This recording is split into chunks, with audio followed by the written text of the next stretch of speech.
జనసేన అధిపతి జనంలోకి వెళ్లేందుకు ముహూర్తం ఖరారైంది. ఈ నెల 30 నుంచి ఏప్రిల్ 12వ తేదీ వరకు పవన్ కళ్యాణ్ ఎన్నికల ప్రచారంలో పాల్గొననున్నారు. దీనికి సంబంధించిన రూట్ మ్యాప్ కూడా ఖరారు కావడంతో జనసేన నేతల్లో జోష్ మొదలైంది. పవన్ పోటీ చేస్తున్న పిఠాపురం నుంచి ఎన్నికల ప్రచారాన్ని ప్రారంభించి ప్రతి నియోజకవర్గంలో ర్యాలీలు, సభలు నిర్వహించేలా పవన్ యాత్రను కొనసాగించనున్నారు.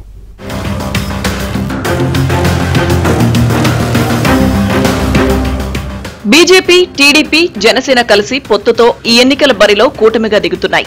జనసేన అధినేత పవన్ కళ్యాణ్ మార్చి 30 నుంచి ఏప్రిల్ 12వ తేదీ వరకు వరుసగా ర్యాలీ, సభలు నిర్వహించేలా తన టూర్ షెడ్యూల్ ను రూపొందించుకున్నారు. 15 రోజుల పాటు జనంలోనే జనసేన అధిపతి ఉండేలా రూట్ మ్యాప్ ను కూడా ఖరారు చేశారు. పవన్ కళ్యాణ్ పిఠాపురం నుంచి ఎమ్మెల్యేగా పోటీ చేయనున్న నేపథ్యంలో తన ఎన్నికల ప్రచార యాత్రకు కూడా అక్కడి నుంచే అంకురార్పణ చేయనున్నారు. 30వ తేదీన ఆ ప్రాంతంలో కొలువైన అమ్మవారిని దర్శనం చేసుకుని తర్వాత తన వారాహి వాహనానికి పూజలు నిర్వహిస్తారు. ఏప్రిల్ 2వ తేదీ వరకు 5 రోజుల పాటు పిఠాపురంలోనే పవన్ ఉంటారు.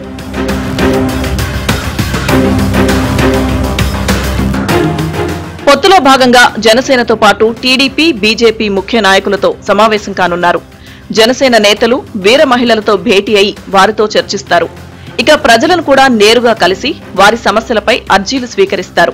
ఉదయం పూట ర్యాలీ, సాయంత్రం సభలు నిర్వహించేలా పవన్ టూర్ సాగుతుంది. ఇక మార్చి 30 నుంచి ఏప్రిల్ 2వ తేదీ వరకు పిఠాపురంలోనే తన ఎన్నికల ప్రచారాన్ని కొనసాగించనున్న పవన్ కళ్యాణ్ ఒక్కో రోజు ఒక్కో నియోజకవర్గానికి సమయం కేటాయించారు. పిఠాపురం పూర్తి కాగానే జనసేన పీఏసీ చైర్మన్ నాదెండ్ల మనోహర్ పోటీ చేసే తెనాలిలో ఏప్రిల్ 3వ తేదీన పర్యటించి అక్కడ 3 పార్టీల నాయకులతో సమావేశమవుతారు. ఆ తర్వాత జరిగే బహిరంగ సభలో పాల్గొంటారు.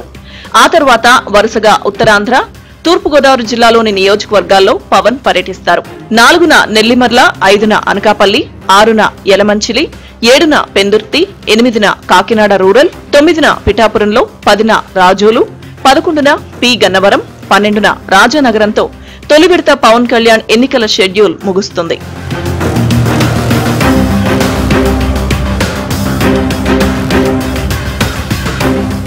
ఈ ఎన్నికల యాత్రలో 5 ఏళ్ల వైసీపీ దోపిడీ ప్రచారాస్త్రాలుగా పవన్ సెటైర్లు సంధించనున్నారు.